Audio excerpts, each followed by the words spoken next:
me welcome Dr. Michael Wu to the stage. Thank you.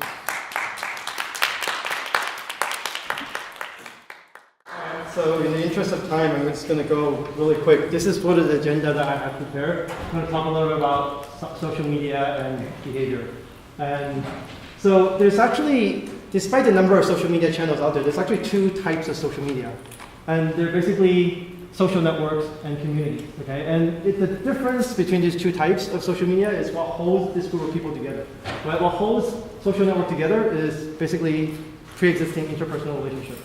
And what holds community together is a common interest, right? And it doesn't really mean that, social network doesn't have common interests, right? Some of your friends on Facebook probably have same common interests as you do.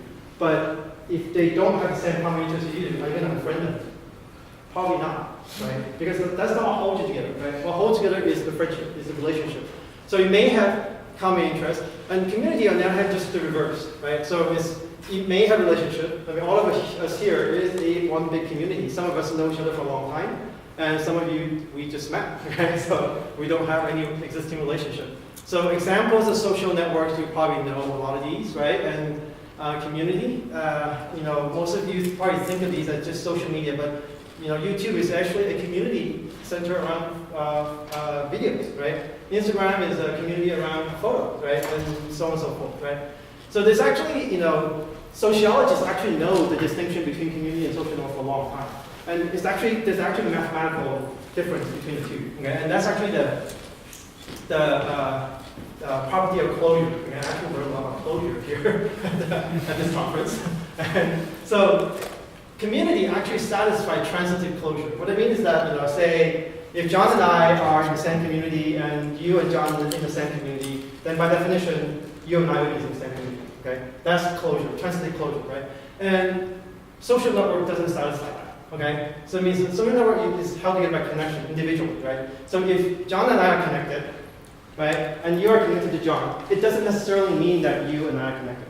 Okay? There's higher probability that we're connected, but it's actually not guaranteed. Okay? So these are the two distinctions between essentially community and social network. Okay, so these public social media channels have gotten really, really big, as you probably have known. Okay? And there's actually a price that you pay for getting big. And the price is noise. Okay? I'm sure a lot of you have felt that social media is getting to be really, really noisy. Right? It's getting to be less and less useful. And so basically there's actually, within these two types of social structure, there's actually natural mechanism to deal with the noise. Okay? These are natural barriers to communication. Okay? There's also technology that helps us as well. Okay? So the natural mechanism for dealing with noise is basically in a social network is degrees of separation. Right? We can only listen to and talk to people who are in the same, in 1 degree away from me. Right? The rest of the people who talk all you want, I'm not going to hear it. Okay? So basically that reduces the number of conversations from n squared to about n times n, where big N is the number of people and n is the average number of degree. Okay? Normally, if you don't have this constraint, the potential number of conversations on the order n squared. Okay? Because it's quadratic. So, and the natural mechanism of dealing with noise in community is basically sub-community or groups. Right? People tend to congregate among themselves into smaller and smaller categories that are of their interest, right? I mean, you don't watch every single videos on YouTube, right? You watch maybe, say, time-lapse videos or fictions or like dramas, whatever this interest you, whatever that common interest may be. There's a smaller niche of interest, within this interest among video, right? So, so that actually reduces the number of conversations from n squared to around n log n. So technology-wise, right, most of these are basically just curation tools. I mean, they're not very good today because otherwise we would feel that social media is actually fairly useful today. But today it's actually still feel very noisy. Okay? So now I talk about the structure as kind of separate. Okay, so this session is about engineering Twitter. So let's think about what is Twitter. Twitter, I kind of grouped them earlier on belong to a social network, but it's actually also a giant community, right? Because there's actually no barrier between anyone in the Twitter. You can talk to anyone, right? So it's actually, in that sense, it's actually a giant community. You can talk to anyone, right? So it's not that I have to connect it to you in order to talk to you, right? I could DM you privately, but you can also talk to anyone publicly if you want, right? So So basically, Twitter is this almost like an interesting hybrid. It's actually both a social network with very high viral power. Okay, and we take a look at why that is.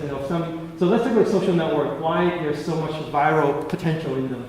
Right. First is actually the effect that we know as the rich gets richer. Right. Basically, the positive network effect. Basically, if you imagine if you and one other person on this world has, say, telephone, right? You can only call each other. That's it, right? If there's actually 4 people have the telephone, right? The number of combination that you could call each other is significantly greater, right? In fact, this is the quadratic effect, right? It goes up. When there's 8 people, the number of combination goes up quite quadratically, right? It's actually half n times n minus 1. So. Okay, so basically the rich gets richer. It's more valuable to the rest of people, right? So that drives a lot of the adoption of social media, right? And the rich gets richer. And the other property I want to talk about is visibility. Okay, so that's volume. This is big, right? Visibility comes down to the understanding of strong ties and weak ties. Okay, so let's say this is you, right? And these are your strong ties. These are ties that are strongly connected to you, right? You are maybe your best friend, your relative, your family, and stuff like that, right? So there's another closure property in sociology called essentially triadic closure. It means that, remember what I said about the social network generally doesn't satisfy the closure property, but it's probabilistically true, right? The fact that if John and I are connected, and you and I are connected, the probability that you also connect with John is higher than average. Okay, that means it tend to close this triad. That's why it's called triadic closure. Okay, so these strong ties tend to exhibit this triadic closure, right? But you also have many weak ties, right? These people you don't really know very well, right? So they don't close, as much as the strong ties, right? They still, some of them may be connected, but not much, right? So now if you actually take one of these weak ties that you have, right? The weak ties that you have, this is your weak tie, but he is actually a strong tie with somebody else, right? He has family, he has best friends as well, right? So basically, if you look at it this way, I'm going to ask you a question. Do you think that weak ties propagates information further or strong ties? From this picture, you could probably say it's the weak tie, right? Basically, it's going to propagate this to this a completely different set of people, right? That you don't know and don't. And if you take another weak tie from this group, right, it's going to propagate to a completely different world, right? So basically, that's what strong ties and weak ties does in a social network, right? Basically, everybody has both strong ties and weak ties. And the weak ties propagate information to a wider and more diverse audience. Strong ties does something else for you too, right? They tend to kind of repeat the message, right? For example, if your friend or relative have a baby, you're going to hear from 10 other people. Right? Oh, so-and-so had a baby, and they're going to retweet all over, right? So the message is kind of bound around a lot within this network, right? This triadic closed network, okay? So the last one is this velocity, right? Social media information propagates really fast. And that really, there's many examples of this. I'm not going to go through this in the interest of time. The requirements are if you have interesting content that people want to share, they propagate very quickly, right? If people don't want to share, your velocity is 0, right? And the reason is basically this phenomenon that we all know. It's called the small world phenomenon. It's also called the 6 degrees separation. Basically, it says that if you randomly pick a person, right, pick you and randomly pick a person anywhere in the world, right, there's the chance that you know somebody who knows somebody who knows somebody who knows somebody who knows somebody who knows that person. Okay? 6 degrees apart, right? So that's called a small world phenomenon. So that's what happens in the real world, right? This is, in the physical world, this is what happens. What about the digital world? Any guess? How about in Facebook? So early on, Facebook actually mimicked what happened in the real world, right? The average degree of separation is about 5.7 degrees, close to 6, okay? Now, Twitter, on the other hand, early on, it's only 4.12. Okay? So now, as people follow more people, right, we start to follow and connect with people that we may not really even know, right? So today, actually last year, in 2015, the average degree separation on Facebook is actually 4.74. And on Twitter, it's actually 3.43. Right? So what does that mean? That means if the average degree separation, the propagation time before you reach a certain peak for an individual drops. As a result, velocity increases. Okay, so that's why Twitter propagates information very quickly. Okay, so I'm going to skip this really quickly. So the only thing I want to say is that in the community, members are effectively 1 degree apart. Okay, you could talk to anyone. There's you may not these barriers may not be actually physical or technological barrier that you cannot talk to the person. It may be psychological barrier, right? I may not know this sub-community, say, maybe there's another conference who do not talk about, functional programming here, right? They may not talk to us as well as we talk to each other, okay? So this is a sub-community, right? So these barriers may not actually be physical, right? But effectively they are one degree apart. You can, if you want to, talk to anyone else, okay? So that's what I want to talk about. So the last part I want to talk about is a little bit about gamification. And I'm going to take a look at it from a perspective of behavioral science, okay? So we all know that behavior change is difficult, right? But especially long-term behavior changes, it's very hard. But we all know that games are actually very engaging, or even over a long period of time, right? So basically, this actually spawned the whole industry of gamification. Basically, we said that, so gamification, it really is that, we taking advantage of the fact that we all love to kind of this playful experience, this engaged playful experience, and get rewarded, enjoy, right? But there's something that we don't like to do in real life. These could be work, chores, and everything, right? The idea is take some stuff here and put them here so we do more of this stuff. That's all it is.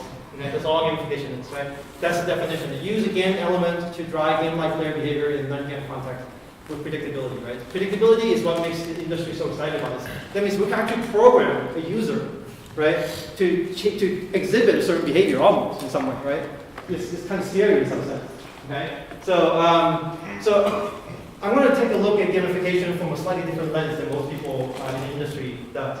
Most of the people in the industry, the gamification practitioner in the industry, they're either coming from a game design background or they are from a behavioral psychologist background. But I'm actually a data scientist. So to me, gamification is really a combination of three things. There's fundamentals about why gamification works really, really old. These are psychology, behavioral economics that are hundreds of years old. Right? And then there's also the front-end interactive technology platform, right? These could be social, mobile, enterprise software, could be your smartphone, smartwatch, and all this stuff, right? These are pretty new, right? And then there's also, the back-end technology. These are big data analytics, right? These are kind of even more recent, right? They've been around, but they've made accessible, economical, probably 5-10 years. So when you put these things together, you get gamification. Okay? It's related to game design. But to me, it's actually more related to a field of biofeedback. Anyone here know what biofeedback is? Excellent, okay? So it's about visualizing the data about how your body function, so you actually could change your body function to make it healthier or better, okay? So it's more about the feedback. Gamification is more about the feedback than the game, okay? So if you actually look at the psychology, there's actually many, I'm just going to skip this really quickly, right? There's some more newer ones, for example, BJ Fogg theory says that underlying every single human behavior, there's 3 factors. There's motivation, there's ability, and then when you actually get people motivated and give them the ability to do something and you trigger them, they will actually perform those behaviors, right? There's also near a Yale theory about, when after you trigger them, they exhibit a certain action, you need to reward them, but after you reward them, you need to ask them to make a little investment to make the next action easier, okay? So that's how you get people into this addictive kind of loop. So these are the front end, the back end, and then you get this gamification app. Okay, so gamification is really a big data discipline to me, okay? Think about this, right? It requires a lot of data to feedback to the user, right? For example, if you want to fairly reward a user, right, you need to know what they actually did, right? So if you actually feedback those behavior to the user, right, and tell them what's desirable, they will actually exhibit those behaviors. They will actually know that, tweeting is good, so I'm going to tweet more, right? So when they tweet more, they actually generate more data as well, because every tweet becomes data. It can be tracked and becomes data. So this becomes a big, huge feedback loop, right? Everything is centered around data, right? So what do Twitter feedback data to user, right? They feedback these type of following, the people you're following, the number of tweets you get, number of follower, likes, and lists, and all that stuff, right? So this is actually my profile. I just tweeted the stickers that I had collected yesterday. So anyway, so that's the type of behavior that they incent. Basically, they try to get people that, these are the behavior pretty much you can control yourself, right? But these are the ones that you essentially get reciprocity socially from other people. So essentially, these are the ones that people want to get. Because that's, yeah. Sorry, just a Twitter user behavior question. Yep. Do you just never check your notifications? How does that happen? Mine gets up to like 5 or 10. That's not true, because I actually checked them on Hootsuite. Yeah, I didn't check them on the Twitter platform. Yeah, it doesn't. So this is on the Twitter platform. Yeah. So I've been looking in the literature for a while, trying to find if anybody has applied transactional analysis, like Eric Byrne, games people play, to Twitter and other social media sites, because it just seems blindingly obvious to me that a like is a stroke, a reply is a stroke, a retweet is a stroke, whatever. Like, we have all this data. Is anybody actually doing that? Because I can't freaking find it in the literature. There are some people doing it. I mean, I do some amount of these as well. I mean, but depending on what question you're trying to address. No, I think it would be fascinating to identify why can't I talk right now? Okay, calm. Yeah, sorry. Brain not working so well this morning. So in Games People Play, Eric Byrne basically talks about ways people manipulate each other, which is kind of what drove the creation of this panel. And it seems to me that if people were looking at the quantifiable Twitter user behavior, we don't even necessarily need to get that deep into sentiment analysis or anything like that. I think we would see these patterns emerging, just rising out of the data. Sure. What kind of pattern? I mean, so there's actually a lot of patterns. Right. Yeah. So I mean, the kinds of games that Byrne talks about are ones where say somebody basically plays people for sympathy, for instance. That's one of the pretty common ones, or or lets you and him fight. Do you know the book? I know that book, but these kind of patterns exist in all kinds of communities, right? All kinds of social, any kind of social platform that allow people to interact, they do exist, right? But keep in mind that normally in the physical world, right, in the social network and community in the physical world, there's natural barrier to communicate, right? If we fight here, argue here, it stays in this room, right? The rest of the world don't hear it, don't see it, right? So, and as if.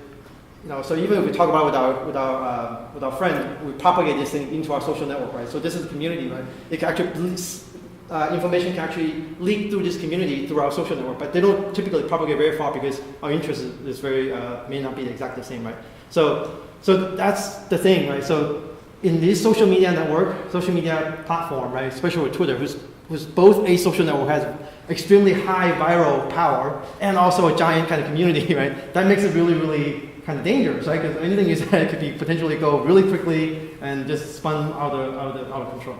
So in the interest of time, I'm not going to go through the rest of this. I'm just going to let us move on to the panel. So unless you guys want to hear more, I could come back to it later. So That was good stuff. Yeah, that's good stuff. Thank you. Yeah, I wanted to save some time for the panel. I mean, since I think somebody is doing some theorem proving workshop at 2 o'clock, I think a lot of people are interested in it, so I want to let people have the opportunity to join that as well. Yeah. Any questions before we begin that? Is there any quantifiable way that you can measure the noise? So I'm in the Libertarian Party of Iowa's IT committee, and so I said political stuff. I don't necessarily want that going out to tech community, people who look at my Twitter feed. Are there some ways out there that you can, how do we quantify noise? So noise and signals are actually very difficult to deal with because it's context specific, right? One man's signal is another man's noise. What's relevant to you may not be relevant to me. What's noise to you may be extremely relevant to me, right? So they are, we actually, and Lithium, my company, we actually use machine learning to actually determine topics of messages. Right? Essentially, auto tagging topic to every kind of social media message, and there could be more than one topic, right? And so then you can actually, once you have a topic, then you can actually see how close this topic actually matches to the one that you actually care about. And maybe today, this message may be noisy to you, tomorrow maybe you may find it really relevant, right? So it's very context specific. Because I'd somehow like to take the Twitter message graph and be like, I think this is a kind of political tweet, and therefore I only want to send this out to people who I think might, this might not be a noise signal to them. I want it to be done automatically. Yeah, but do you have a choice? The thing is that when you retweet it, right? Broadcast. It goes out to everybody, right? Yeah, I mean, LiveJournal had the feature where you could create lists, and so like just create post only to people who would be interested in politics. But yeah, nobody really seems to use it anymore. Plus tried with the circles. Yeah. They fucked up the UX. Yeah, I think Yeah, there's it's a a lot lot of- of problems. It's hard to, for the other person to filter it. It's easier for the person who's broadcasting it to filter it. Well, I mean, that's one of the things that like Google Plus has really pushed is the communities and groups, and you can subscribe to things that you're interested in. You can also post to groups. So like, I mean, I get involved in lots of different little communities on Google Plus because we can actually just talk about things, and that way their general feed I don't care about. Just, right? That's how I cut down on signal noise. Is I use those tools. Yeah, I mean, so I think we're definitely moving in that direction, but I don't think we have cracked the nuts, yet. So I think there's, once, because a lot of this signal and noise, it's really context specific, right? Even though it may be a political tweet, but at this situation, I may be really interested, even though it's not about IT or something like that, but somehow it just gets me in the right time, the right place, and I'm just in the right mindset to receive that, right? So it's very difficult to get it perfectly right. I think we are moving one step closer. In terms of information relevance, right, we can actually get pretty close. To do it automated, I think requires more years of iteration. Yeah. Okay. Should we invite Thank you. the person to the panel? Yeah. Say what's up?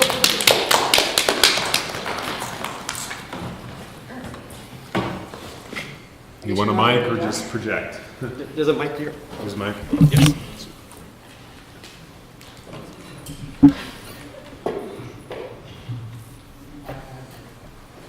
All right, thank you all for coming to the panel. Could I get like a 20-second introduction from everyone, just real quick for the sake of the video? Oh, we're supposed to introduce you? Yeah, just real quick, 20 seconds. Hi, I'm Meredith. I'm a former language theorist. I'm also pretty into game theory. I also do security stuff. My name's Chris, grubby hassle hacker, fairly into types, spent a little too much time on Twitter, up to about 110,000 tweets. Wow. Hello, my name is Ryan Lee. I'm actually a Scala principal engineer at AOL Verizon, and I'm really into category theory types and languages, and I do spend quite a bit of time on Twitter as well. So, Do you have All right.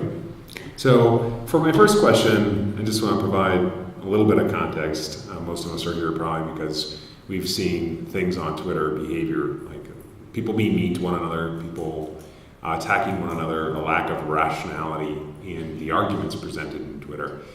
And my question for the panel is what are some of the characteristics? I don't want to examine the social issues too much today because people are who they are, and this is not necessarily a panel on social engineering. Rather, I'd like to consider the game mechanics, rather the product aspects of Twitter, which may be conducive to creating the toxic environment where people spread information that's very emotional, very non-rational, and not necessarily kind either. Do any of you have thoughts on what it is about the Twitter product and its game mechanics that contribute to this sort of toxicity? Well, Michael's point about the confluence of both strong and weak ties on Twitter, I think, has a lot of explanatory power here. Because when you see a dog pile going on, observationally at least, that usually seems to be a tightly connected cluster that has that triadic closure property, re-amplifying and re-amplifying and re-amplifying the message.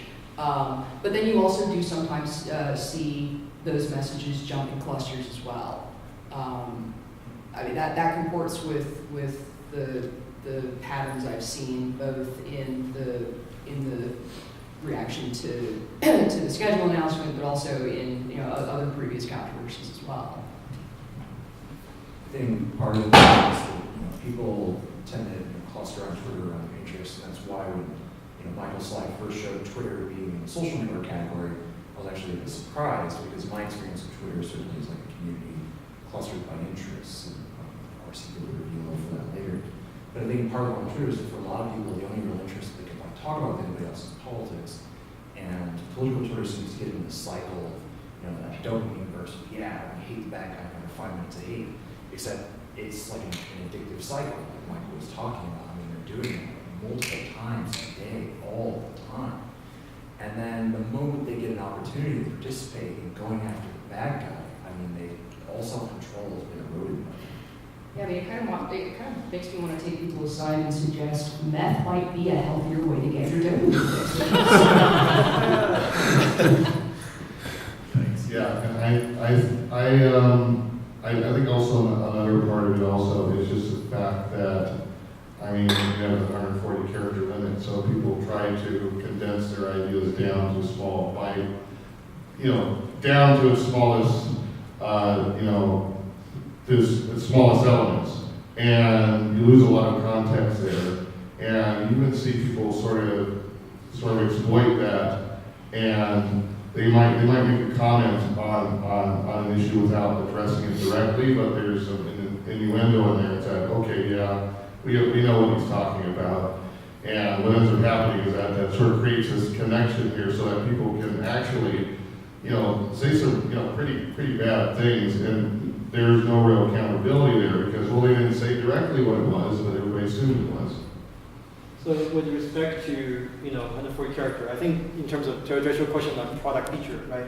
So how many of you actually has been with Twitter really early on, say in 2009? Okay, so yeah, so you know that threading doesn't exist back then, right? It's just one post at a time, and so if you only have 140 character, right, there's no way to say anything substantive, right? So you have to maybe break it into several tweets and post it to post it individually. And that's really easy to get people take your words out of context, right? Because if they see that your last post without looking at the first two, right, they can be completely taken out of context, right? So they introduced threading, right? But even threading, it still makes it really hard to get the full context, because when you retweet, you typically retweet the message that you care about. That's the one that resonated most with you. You don't retweet the whole conversation. Let's say the whole conversation is about like 50 tweets back and forth between me and John, right? You don't have an option to say retweet this entire conversation. You just say retweet this message that John made about functional programming language. That may resonate with you, may not be resonating with other people, right? So that's one of the things that's really easy to take. Twitter, by the design of Twitter, the limit of 140 character, actually made it really, really easy to take stuff out of context. So I think threading and somehow giving people the more ability to kind of maybe to tweet the entire kind of a conversation so they actually have the context, is actually may help with that, but I'm not sure if they'll fix the entire problem either. I personally think the problem goes a bit deeper than that. I mean, we can try to build a better mousetrap, but I think the problem comes down to consumer culture. I think a lot of it, I'm going to go out here, I think it's depraved. How much time people spend consuming other people's products and don't actually do them themselves. I mean, something like LiveJournal is much healthier from the point of view, because it actually encourages you to try to be creative and make something people really want to read. I think that in constructive cultures where people are there to build something and do something, I think it's easier to get over social conflict, because you still have something you're trying to accomplish, right? Without that kind of shared goal, I think it's really harder, it's much harder for a healthy community to form. So one of the things, one more. I was going to add, I echo, the sentiment there as well, that I think a lot of what we see is really a reflection of the actual, what's really happening in culture, and we have to take a closer look at that. And I would say that looking at, how, somebody can, post a tweet that makes a comment that is completely absurd, but we look at their scores and say, okay, well, this person has this many followers, and, you look at the follower to follow ratio, and that kind of gives you say, oh, maybe he knows what he's talking about. So you have this sort of, this sense of authority that gets ascribed in a really sort of haphazard way. Okay. Great. So I take a quick audience survey. Who here has used GitHub? Yeah, come on, I know you have. Great threads. All right, who here has been involved in a fractious thread on GitHub? You know, someone kind of unpleasant. Remember the coffee All right. script one? Sorry? Remember the coffee script one on Rails? I try to avoid front-end people stuff. All right, so the one point I want to make though is my mind went to GitHub as kind of a counterexample of the whole, you know, let's constructively build something. But I find actually in practice it kind of reinforces my point because a lot of the tension on GitHub is between the people that make things and people that only are really there to consume and demand stuff, and they're not being given what they want, right? They're not actually going to do anything. I mean, you know, no offense to you, but I've had a couple people come in like, oh, I wish Haskell had this. I'm like, great, then make it. Stop. I mean, I'm doing my part. What do you do? You know? So maybe one comment. So another, I think, you know, one of the really good, I would say like well-built communities is probably Stack Overflow. I mean, you use Stack Overflow? Probably a lot of you do, right? So I think that's where, you know, where the feedback, okay, that they give to the user is not just based on like how many questions you answer and stuff like that, but you achieve this kind of, the part that I didn't get to go into is it's about, more about like designing such a leveling such that, you know, it actually requires you more and more time to get to a higher and higher level, right? So you build your reputation, so the more you invest in it, the less likely you are to kind of abuse it and you know, fear of losing that privilege or that rank and status. I think Twitter has made it too easy to do anything, right? And in some way, there's almost little or to no investment to the user to retweet or to post anything, right? So that actually drives a lot of adoption, which is good for Twitter. But you know, in terms of the toxicity of the environment, is probably a big contribution to that. And the fact that like Twitter, you know, it's only unidirectional, right? It's basically I could follow you, and you could block me afterward, but you know, you don't have a choice pretty much, right? Whereas like in Facebook and LinkedIn, these are more like a bi-directional network, right? You have to, if I follow you or if I connect to you, you have to consent me to, or to validate that I am your friend in order for me to connect to you. So those are kind of like, I think, ways to kind of limit this kind of, you actually, I believe that, you know, if you actually turn Twitter into a bi-directional network, the average degree of separation would be higher than what you see earlier, 3.42, right? It would be higher because less people will be randomly connecting to other people, right? So it would be higher. So you actually will keep the message more contained, right? You will still propagate very fast, but probably not as fast as it is today. I mean, I honestly think that serendipity is one of the most beautiful things about Twitter. You know, when I started on Twitter in 2009, it was all like security people that I was following. But I met, you know, people like Chris, people like Paul Snively, who were on Twitter. But I mean, like, you know, back in the salad days, you know, that was, you know, it was great cross pollination. Right. So I mean, those are intention there. Mm-hmm. And I don't have a great answer to that. I mean, this is like part of what troubles me, right? Because there's certainly benefit from serendipity on Twitter. I mean, I met my co-author on Twitter. You know, we wouldn't have written the book. You know, if we hadn't met each other, the conversation was not at all about tech, right? So that I think part of the hard part is figuring out how to discourage kind of the fan-in, you know, tack dog mode without actually shutting down the ability for people to just kind of randomly make connections, right? Because I mean, I certainly, like, I can tell you how to prevent fan-in. Bullying, it's really easy. You just set a toll for getting somebody's attention, right? I mean, if they have to risk the chance of being deprived of money just to basically pay for someone's time and attention, then the fan problem goes away. But then so does serendipity. I don't know how to fix that. Well, there is probably it's a very simple technique, you know, is to introduce scarcity. Okay, so basically, I mean, this is actually a very old problem in the days of Yahoo. When Yahoo, I think I forgot what it's called, this dating service that they provide, and then basically they have these kind of men who could give a digital rose to women that they like. Okay, and then so basically what happened is that, like, you know, the men were giving kind of these roses kind of very promiscuously, right, to everybody. You know? So basically that doesn't help anybody because now that, you know, nobody knows who's actually, you know, who they really like, and nobody knows who's actually hot and who's not and stuff like that. So what Yahoo did was just introduce a scarcity, right? You can only give, like, say, 3 roses a week, right? So men have to be more selective to give it to one that they really, really like, and they actually, you know, I mean, so I'm not sure if that fixes everything, but it will probably alleviate some of these kind of viral kind of propagation of messages.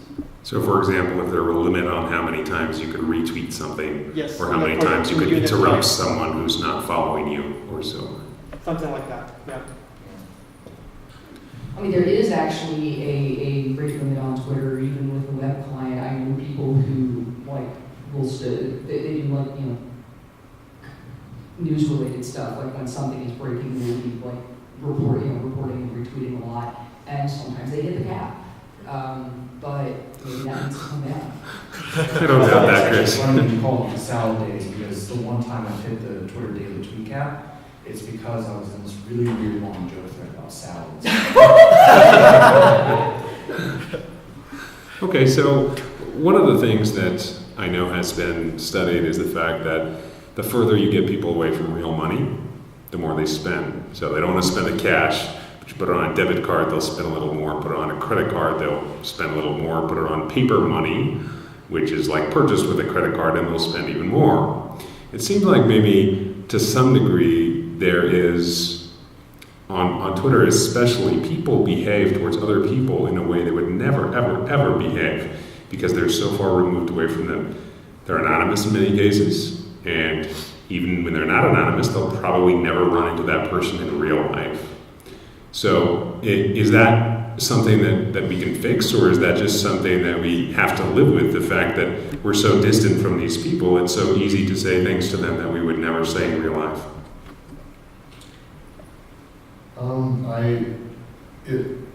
That's interesting because I mean you have some folks who create anonymous accounts and those that actually use their name, and I think what happens is those who gain enough authority within a group, which is often based on number of how many followers they have relative to the following ratio again. What ends up happening is that person becomes an identity, and at some level, even if maybe you don't meet them in real life, I mean, maybe there's some way you find them like on some other GitHub or something, some other network, and that can have an impact there as well. So the sense of identity can get kind of blurred, I've seen, and it gets particularly. But when you have people that use their real name, then those people, they what happens there is then you have some people that will, a lot of people will fear to say certain things, as a for like particularly heated debates. I want to draw an analogy here about driving. So, when you're on the freeway, right? You don't know who you're driving next to. You don't know who all these other people in traffic are, and we think, you'd never see somebody. People wouldn't go off on each other the way that they do on Twitter in real life. But what is road rage?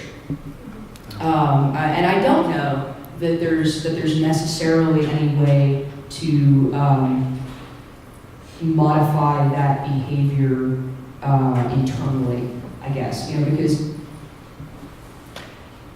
I suppose I could imagine like the future augmented reality world where like the overlay that you see of the driver next to you, humanizes them somewhat to you. But I mean, it takes a while to, invest, time and attention into a relationship and understand who a person is. I mean, you're going to be more brusque and less nuanced with somebody you just met than with somebody you know well. You'll extend somebody you know well more of the benefit of the doubt than somebody that you don't. And so, much like the way that we change our freeway layouts in order to eliminate traffic and road rage, I think like Michael was saying, we need to figure out what external contributors we can change. I would just add, I graduated high school from a small, medium-sized town, about 10,000 people. I'd never encountered road rage there. I mean, those people around town, you're not going to embarrass yourself like that. It wasn't until I moved to Columbus, which had more like 850,000 people, that's when I first started encountering road rage. So I think some of it is just human limitations to care about a certain kind of scope or scale of people, a stake in what other people think of you. I certainly think that's part of the problem with Twitter. There's no stakes. It doesn't actually matter what anyone thinks of you, right? Unless you have some kind of established reputation. Yeah. So I think John's point was that, like, if you were to use more real identity, would that fix the problem? Right. So I think that Number one, no, and number two, throwing away identity causes more problems than it solves. And it causes worse problems than it solves. I mean, I'm biased. My girlfriend works on Tor, but yeah, that's a very long topic. Yeah, I think there are arguments for both, using real name and using anonymity. I think a lot of social media have adopted, using, a choice of name you want, right? So basically anonymous. And I think early on this is beneficial because it's lowered the barrier of entry, right? Also in I think a lot of maybe more socially oppressed society, right, where free speech is not the norm. It's actually much harder for people to have their name out there and then say things that everybody can see, right? But in maybe say in the US where free speech is already the norm, right? Then you get this kind of overboard, right? A little bit more the offensive side. So maybe it's to find that medium ground, right? Because I think so Google actually implemented, strictly real name, right? If you're Google Plus, you have to use real name, right? I mean, LinkedIn and Facebook don't enforce it, but there's incentive for people to use a real identity because it's after a while, like if you actually the thing about social networks that like people don't realize that your identity is actually defined by who you connected to, pretty much, like if you don't actually connect to your friend all your friends early on, you could be used as fake names, connect to a few people. But after you connected enough of your friends who are real friends of you, then your network basically identifies who you are. They're gonna call I could call myself like Mandy, and then like other people are gonna reply, hey Michael, they're gonna know that Michael is my real name, right? So it's when you connect into enough people who are your connection actually defines you pretty uniquely, and people's social networks are actually very, very unique, and so. I think a good way to do it is to do what probably Facebook and LinkedIn do it. Just provide some value and incentive for people who use real name. But if they choose not to, that's their choice. They still have that choice, right, to not use real name. And so there's the sort of emotional component to what happens when there's like a Twitter dog pile. But also there's a very professional component to that as well that I'd like to talk about. And I know that there have been incidents, I only recently did enough research to figure this out because I was sort of unplugged from it. But there have been incidents where people have lost their jobs because of an errant tweet and because of the associated dog pile. And obviously not just losing your job, but people can be banned from professional conferences. And basically, it seems like Twitter has given the ability for an essentially random subset of people to totally deny a professional life to someone else. And my question is this something that's short term? Just as companies sort of figure out how to deal with this problem, will they eventually become immune to social media and stop firing people and banning them from places just because of a reaction by random people on Twitter? Or is this something that's going to only continue and possibly intensify over time without legislation or different means of sort of... Yeah, I think this is the evolution of public relations, right? We've always had we've always had holding up people as a bad example. The news reports on restaurants that are filthy or politicians that are corrupt, so that people can expose them to a program, right? And businesses are always going to be worried about their public reputation. So I mean, I do think this is the evolution of a very real problem, but it's evolving in a way that we can at least study and quantify. And I think it really, this comes out of the fact of going back to the way that a authority is scored on Twitter, that somehow causes us to perpetuate. And I think that, getting back to, some ideas you're, looking at is, okay, what are better ways that we can design Twitter to actually improve how the scoring takes place. And I think part of it might be, you would have people would actually, Twitter users would actually have scores that are associated with them. And these scores actually be based on some mechanics that try to, possibly using some gamification that Michael was talking about, where you would have, if different Twitter users actually jump into a debate and try to actually inject some rational thought into the discussion, and try to defuse some of the some of the vitriol that's going back and forth, their score will increase somehow. So just to add one quick comment there, it seems like in the old days, if a newspaper ran a story on a restaurant, there's sort of a limit to how much that information can spread, how quickly it can spread, and natural disincentives for the newspaper to just engage in totally slanderous libel. But in this day and age, when essentially random people on Twitter can get someone fired, it seems like something has changed in that game here. Well, I think one difference here is that, when a local news organization exposes restaurants, unsanitary conditions, that's of actual material interest to the people in the community. It's also something where, the restaurant can recover from. They can, clean their operation up, get a new, things saying A+ certified with the local health board or whatever.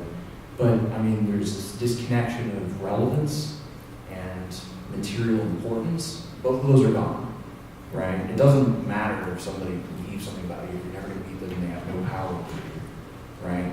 Instead, we've made it about just moral outrage. So it's that disconnection from any real relevance that I find troubling. I'm not so sure if it's really just kind of any real.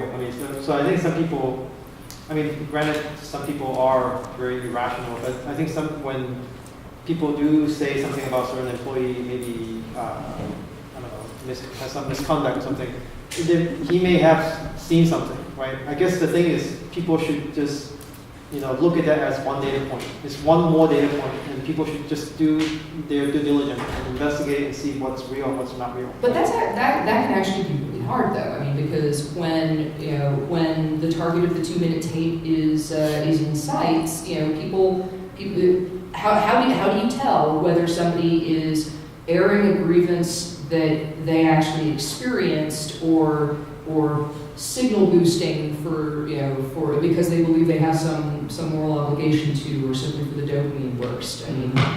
Yeah, so it's hard, no doubt. But I don't think it's a problem that's controllable. I think there are ways to use people's normative behavior, right? So if this person constantly, maybe the first time would give you a couple of benefits of the doubt, right? If you point out somebody's doing that here, if you do that all the time, there's some normative patterns, to that. I think. Right, but in the moment of a dog pile, right?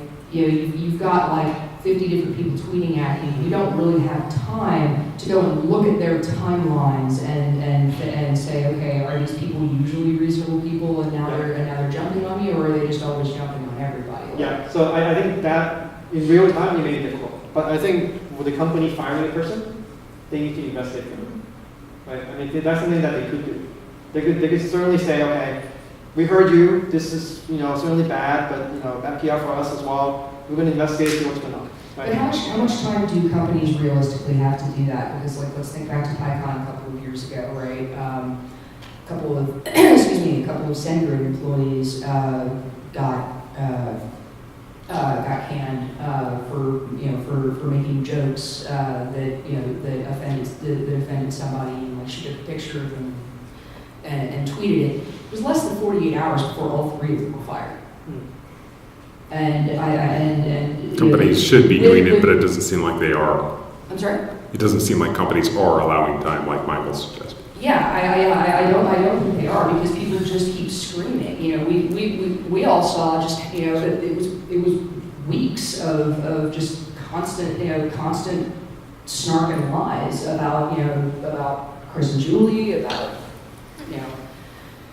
all of it. That it's possible to keep up that kind of sustained attack for a while. And so, yeah, if companies feel like they are being forced to make a decision quickly.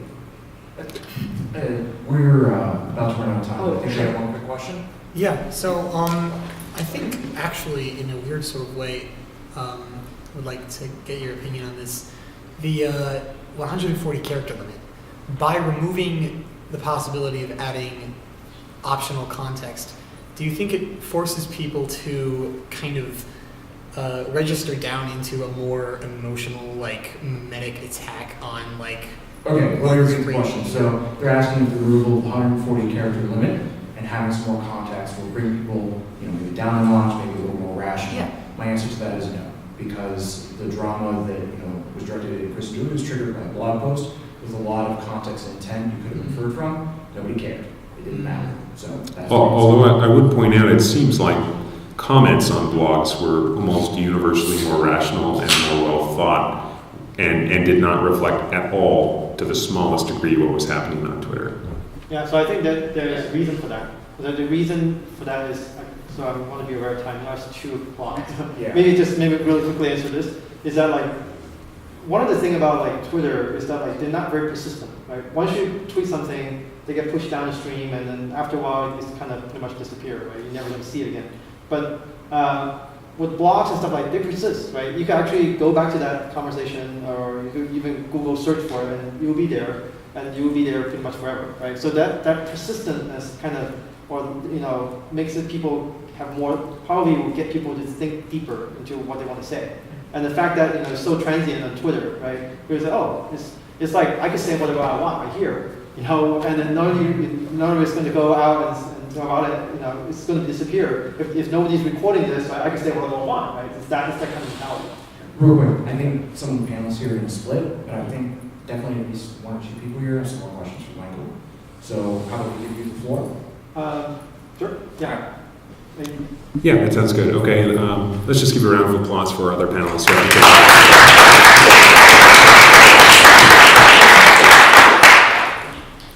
All right. This is really interesting.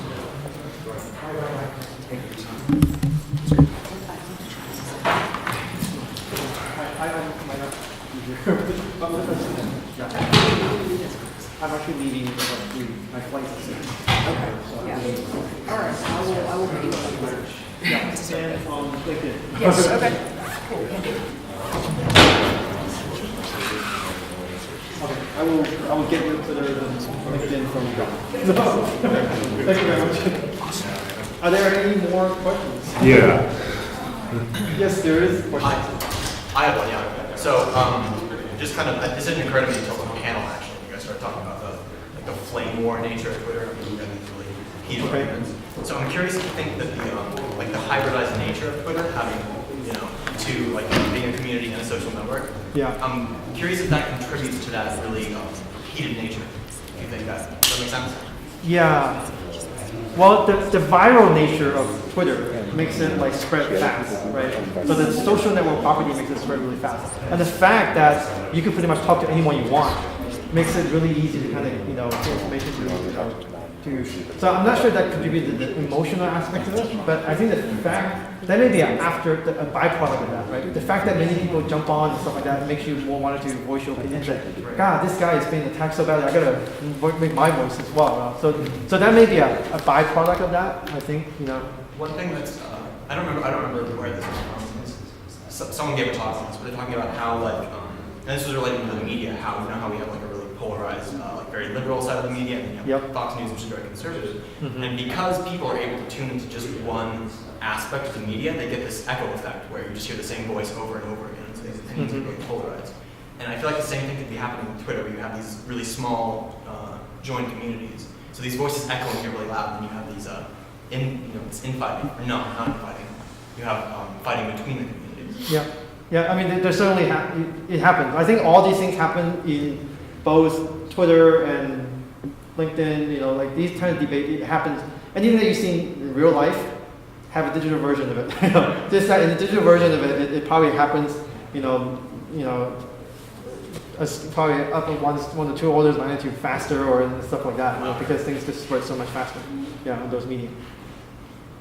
Are there other questions? Are people interested to see the rest of the top? Yeah, people are interested in seeing that. Two more questions for you though. One right there.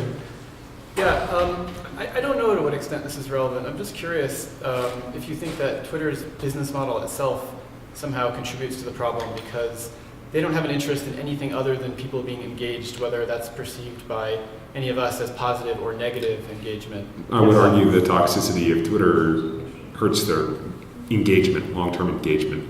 Twitter has a massive engagement problem and flatlining user growth. Do you think because of the... That's speculation. Oh, That's yeah. up for a scientist to answer. Right, yeah. And Meredith mentioned the metaphor of traffic earlier, and it's my understanding that traffic wouldn't be a problem, at least vehicular traffic wouldn't be a problem if people weren't trying to like race one another and beat them all the time. And maybe the Twitter version of that is trying to get attention and more attention, and it leads to this escalation. Yeah, so that leads to my next question, which is, you mentioned earlier that the metrics that Twitter provides you with that you're capable of optimizing towards are things like follower count and likes and how many times something has been retweeted. So those specific metrics combined with the limitations of Twitter, such as 140 characters and so forth, they probably promote a certain kind of behavior. If we were trying to back engineer this and say what we want to promote is people who are being kind and more rational, what sorts of metrics or what sorts of game mechanics might we try to build into the Twitter product? Yeah, so it's actually very difficult to measure kindness and rational behavior. That's exactly. That's something that maybe in the future, like deep learning, right, may potentially one day understand what rational behavior and kindness is, right? Because certainly we understand it, right? We as a human brain, right? Basically, we take a certain. So actually, anybody here are familiar with deep learning? Or okay, some of you are, right? So basically, the idea of deep learning is basically you take kind of more fundamental features that co-occur together, and then you kind of group them together to higher level feature, right? And then you group this as if you have enough levels of different hierarchy, right? Then different properties actually occur. For example, in the visual problem, when you want to recognize an object from image, right? The first thing you do is you recognize all the edges, right? And you kind of combine all the edges together to make like shapes, and you combine the shapes together to make a chair, to make a face, and stuff like that, right? So then you start to understand a scene, right? So, and then the thing about these higher level features, such as kindness, rational behavior, these are, I think, requires many more levels of hierarchy of abstraction, right? You need to require, many deep network that's like probably in the order of hundreds of layers. And so far, all the research that I've seen, most deep networks actually are on the order of tens of layers. Okay, maybe Google is doing something bigger, but we don't tell us about that. But so the order of tens of layers. Right? So that's very limited. Our brain is like thousands of layers, right? And we could do this very effectively. But so maybe deep network can one day teach us, show us some metrics, right? I mean, right now, we don't really have a good way to measure, what is rational. I mean, if I send a message, right, how does it know that's rational? How does it mean that it knows that's kind, right? I could even use sarcastic languages to fake it, right? It's actually very hard for a machine not to detect that. So today, I don't think there's a very good way, but I think to answer your question about, what kind of metric can we feed back, right? So if we wanted to say, I guess, there is probably a conflict between what Twitter wants and what the end user wants, right? Because, I mean, Twitter, basically, early on, they really don't have a business model. Their business model is to get enough eyeballs and get enough user and engagement, then they think about a business model, right? So, so basically, everything that they actually, all the metric that you see before, right? So early on, they don't even show the likes, the favorites that you see. I think they were only like tweets, and number of times that you've been retweeted and how many followers you have. That was all. It's all about like self-aggrandizing, your own kind of reputation, right? So later on, they do it. They show you the likes and all that stuff. But that's much later, and there's still stuff we're going to do, so, like advertising your popularity and how many other people like your stuff, right? So you can actually feedback other metric, right? If you actually don't show, don't make the number of follower or number of retweet that you get a metric, right? For example, you make number of number of, say it's like thread depth, right? Thread depth is actually how deep of a conversation you have, right? How many back and forth exchange you have with that person, right? So that may encourage conversation in a more deeper way, right? So rather than just trying to get people to retweet you, right? You're actually trying to talk more and encourage you. So I don't think any single metric is going to be enough to fix these type of behavior. So the part that I didn't talk about is about using. How do you actually design gamification for long-term success, right? So this is the thing about many gamification today. It's designed very, very poorly, okay? With a very short-term mindset, myopic mindset. So this actually requires a little bit of psychology. And requires understanding of the notion of flow. How many people actually have heard of flow? Okay, flow. The psychological definition of flow, okay? So some of you are psychologists here, good. So flow is actually this intrinsic, a state of intrinsic motivation that you it's a mental state where you kind of forget about everything else, okay? You are so immersed in what you do that you forget about time, you forget about the fact that you're hungry, you're tired, you just keep doing it, right? That's the state of flow, that's the mental state of flow. And this renowned psychologist by the name of Mihai Csikszentmihalyi identified that state. So that is the correct way to pronounce his name. It's really funny because I was at a conference in USC with him. So he's actually pretty old now, but he's kind of funny. He said by the time I finish my talk, I'm sure all of you have a question for me. It's how you pronounce your name. so he taught us how to pronounce his name before we had the question. Yeah, so it's Mihai Csikszentmihalyi. That's how you pronounce it. So Mihai Csikszentmihalyi identified this mental state of flow. But not only that, he also identified the precondition to go into that flow, that state, right? And that's basically the challenge that you face, how to match your skill, right? So if the challenge that you face is too great compared to your skill, the skill is low, the challenge is high, then you get into this frustration state because you can't do it, right? If your skill is high compared to the challenge that you face, you also feel kind of bored, right? Kind of get into this boredom state. So flow is this really fine line between certainty and uncertainty, right? We all love certainty, but strangely, we also love uncertainty too, right? A little bit of uncertainty.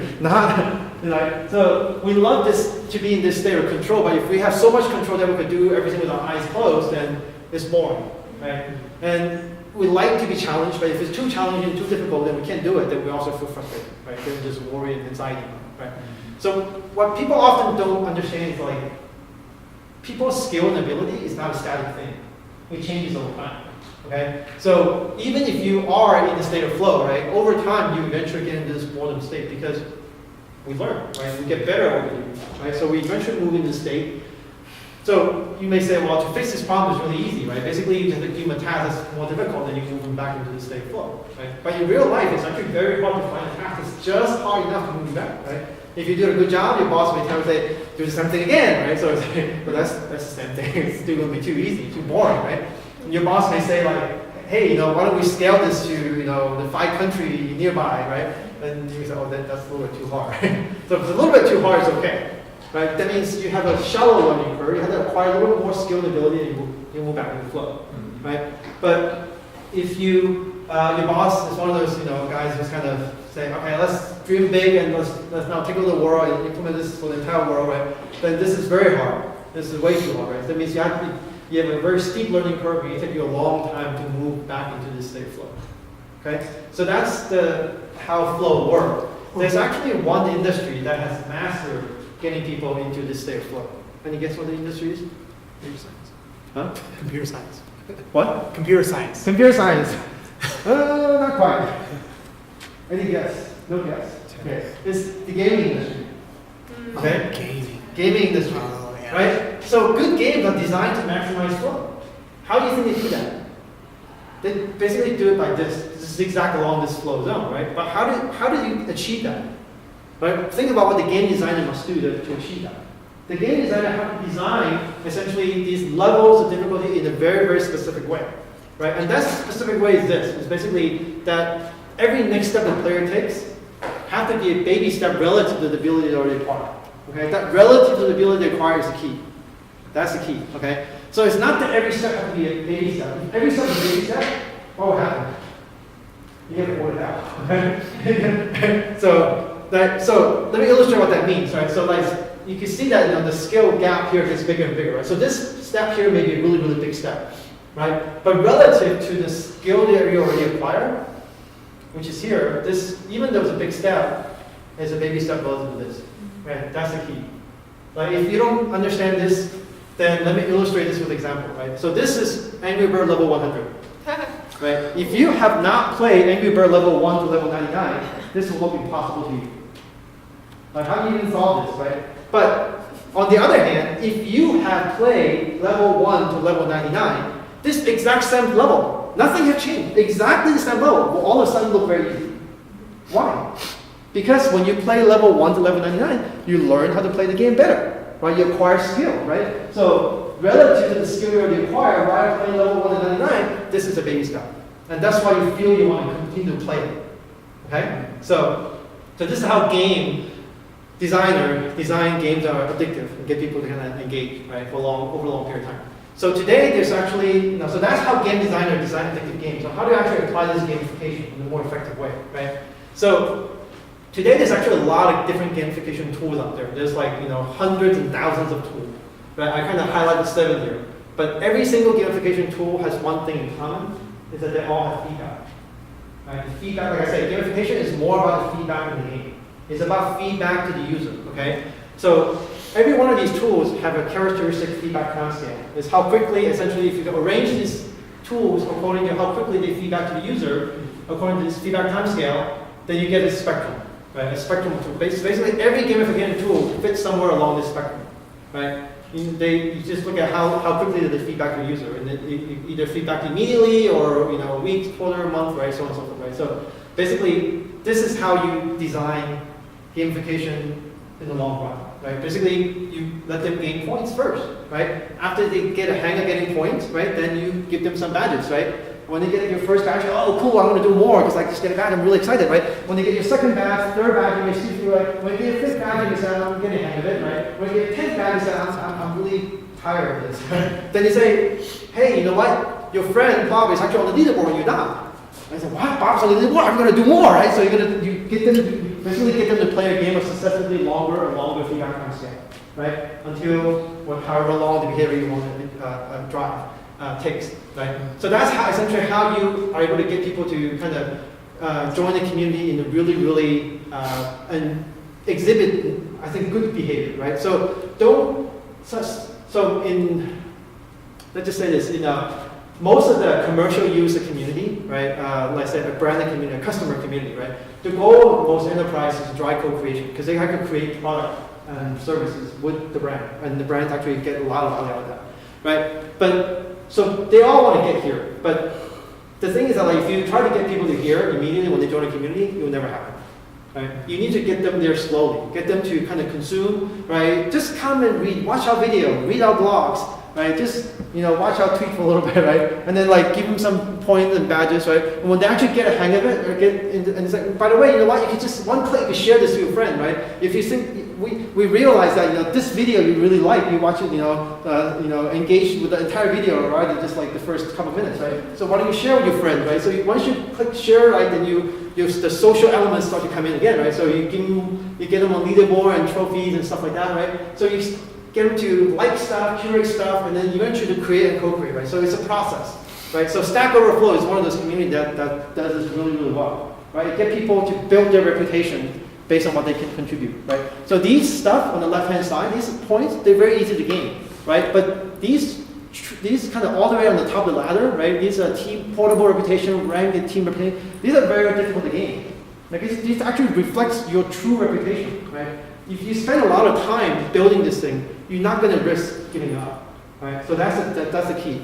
Like I said, Twitter actually made it really, really easy to kind of do everything. They users almost don't have to invest anything on Twitter, right? So they're not afraid of losing anything because there's nothing to lose, right? So basically, this is how you design gamification in a more effective way in the long run. So with that, I'm done. So, any other questions?